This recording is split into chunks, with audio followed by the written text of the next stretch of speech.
এই যে একটা চুটকি মারলাম, যতটুকু শব্দ হলো, এই সময়টার মধ্যেই একজন ক্যাপ্টেনকে সিদ্ধান্ত নিতে হয়। জনপ্রিয় সিদ্ধান্ত শুধু এই কারণেই কি লিটন কুমার দাসকে অধিনায়ক করা হয়েছে ওয়ানডের, মেহেদী হাসান মিরাজকে সরিয়ে? পরিসংখ্যান দেখলে অন্তত সেটাই মনে হওয়াটা স্বাভাবিক বিষয়।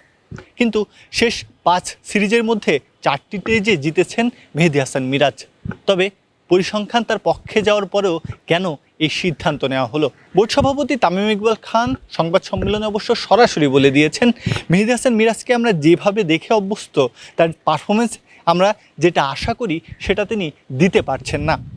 এই কারণেই তাকে সরিয়ে দেওয়া হয়েছে, তার থেকে ওই যে চাপটা ছিল ওই চাপের ভারটা তুলে নেওয়া হয়েছে। তবে পরিসংখ্যান আসলে কি বলে চলুন দেখে নিই। মেহেদী হাসান মিরাজ 24 ম্যাচে 21 ইনিংসে ব্যাট করেছেন, রান করেছেন 490, ব্যাটিং গড় 27-এর একটু বেশি, উইকেট সংখ্যাও 24। খুব বেশি খারাপ, জঘন্য এমন কিছু কি? চলুন নতুন অধিনায়ক যিনি সেই লিটনের শেষ 24 ম্যাচের পারফরমেন্সটা একটু দেখি। মোট রান 530, হাফ সেঞ্চুরি 3টি, সেঞ্চুরি নেই, ডাক 4টি। তিনি তো আর বল করেন না, তাই উইকেট সংখ্যা নেই।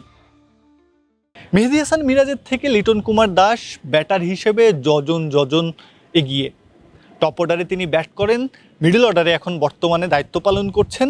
তবে তার কাজটা মূলত দলের ব্যাটিং ইনিংসটাকে টেনে নিয়ে যাওয়া, এমন কিছু করা যেটা জয় নির্ধারণ করে দেয় দলের। তবে লিটন দাস কি সেই প্রত্যাশা এই 24 ইনিংসে মেটাতে পেরেছেন? আমি যদি 24 ইনিংসের যে সংখ্যাটা টানলাম সেটা কিন্তু 3 বছর ধরে এসেছে। লিটন কুমার দাস দলের বাইরে ছিলেন, কখনো ইনজুরিতে বা বাদ পড়েছেন খারাপ পারফরমেন্সের জন্য। তবে তিনি যে চাহিদা তার উপর ছিল সেটা কি মেটাতে পেরেছেন? হয়তো উত্তরে না শব্দটাই আসবে। তবে কেন মেহেদী হাসান মিরাজকে সরিয়ে তার একই ধাঁচের একজনকে, ব্যক্তিগত পারফরমেন্সের যে আলোকে সেটা বলছি, তাকে কেন সরিয়ে লিটন কুমার দাসকে এখানে বসানো হলো? এখানে দুটো জিনিস কাজ করেছে। এক, যাকে দেখতে নারী তার চলন বাঁকা, এই প্রবাদটি হয়তো মিরাজের সাথে যায়। কিংবা ক্রিকেট মাঠে মিরাজ আসলে যেভাবে নেতৃত্ব দেন, সেই ওজনটা, নেতৃত্বগুণের যে ওজন, সেই জিনিসটা অনুপস্থিত। এবং সেই সাথে তার যে ব্যক্তিত্ব ক্রিকেট মাঠের, সেটা কোনোভাবেই ক্যাপ্টেনের ক্যারেক্টারের সাথে যায় না।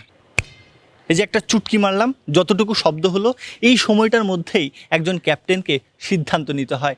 মেহেদী হাসান মিরাজ সেটা পারেন না, বা সেটা তার ক্ষমতার বাইরে।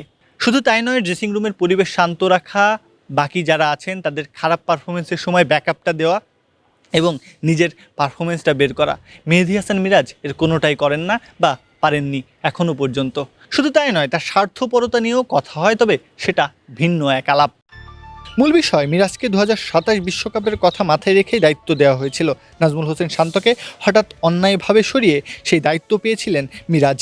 সাফল্য বাংলাদেশ পেয়েছে, দ্বিপাক্ষিক সিরিজই তো বাংলাদেশের কাছে সাফল্য, সেটা আমরা পেয়েছি। তবে বিসিবির আবার হঠাৎ করেই মনে হলো ওয়ানডেতে বিশ্বকাপের দায়িত্ব মিরাজ সামলাতে পারবেন না। ওই চাপ নেওয়ার ক্ষমতা, মুখস্থ বুলি থেকে বেরিয়ে আসার ক্ষমতা মিরাজের এখনও নেই। নেতৃত্ব দেওয়ার ক্যারেক্টার মিরাজ নন। এটাকে জনপ্রিয় সিদ্ধান্তই বলুন আর বাস্তবতা, কোনোটাই ভুল না। তার উপর তো বোর্ডের 2 অধিনায়ক থিওরি আছেই। যেহেতু টি-20তে লিটন ক্যাপ্টেন, মেহেদীর জায়গা সেখানে নেই, সেক্ষেত্রে সহজ উপায় লিটনকে সাদা বলের দায়িত্ব দেওয়া। লিটন কুমার দাস এবং মেহেদী হাসান মিরাজ দুজনের জন্যই আসলে সামনে কঠিন চ্যালেঞ্জ অপেক্ষা করছে। লিটন 2 ফরম্যাটের ক্যাপ্টেন, টি-20র দায়িত্ব তার সামলাতে হবে, ওয়ানডের দায়িত্ব সামলাতে হবে, দলের ভাইটাল একজন ব্যাটার, সেই দায়িত্বটাও তাকে পালন করতে হবে। এই সব কিছু মিলিয়ে লিটন আসলে 2027 বিশ্বকাপ পর্যন্ত বাংলাদেশকে কতটুকু সার্ভিস দিতে পারবেন সেটা খুবই আলোচনার বিষয়, এবং সেটার জন্য অপেক্ষা করতে হবে সেই সময়টা পর্যন্ত। অন্যদিকে মিরাজের সামনে একটাই পথ খোলা, ভালো খেলো, নয়তো দল থেকে বেরিয়ে যাও। দেখা যাক মিরাজ আসলে কতটুকু নিজেকে টিকিয়ে রাখতে পারেন এই দলটার সাথে। শেরেবাংলা জাতীয় ক্রিকেট স্টেডিয়াম থেকে প্রত্যহ কাব্য, খেলা 71।